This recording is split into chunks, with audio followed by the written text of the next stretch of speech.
My name is Catherine Carter, and I am a visual impairment advocate. And I started initially because my son was misdiagnosed with ADHD and actually had double vision. But then I also suffered a fall 3 years ago, hit my back of my head on concrete, and I suffered debilitating concussion symptoms. And I didn't realize I was visually impaired.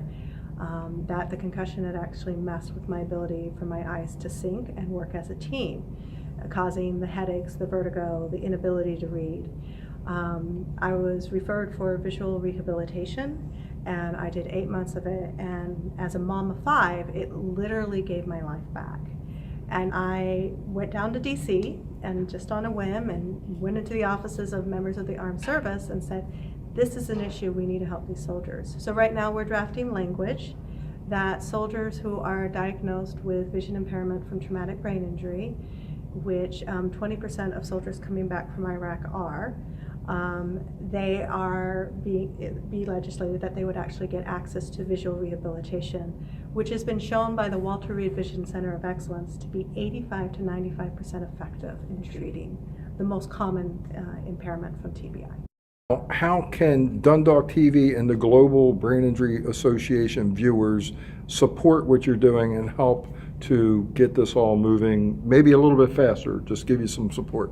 Well, I think the first thing we can do is tell any soldier who's ever had a concussion and having post-concussion symptoms that most likely is vision, and they need to get an eye exam with a behavioral optometrist, especially a neurological behavioral optometrist, and get an exam. Soldiers with TBI are 2 to 4 times as likely to commit suicide.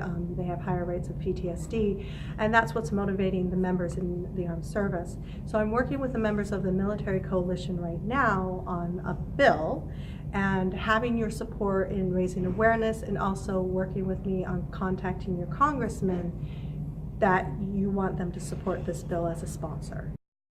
What our military men and women go through is so much. So we need to support them as much as we possibly can. But also, the main focus is on the football players and the military. We can't forget all the people like myself and yourself that are out there, because there are millions of people having these injuries.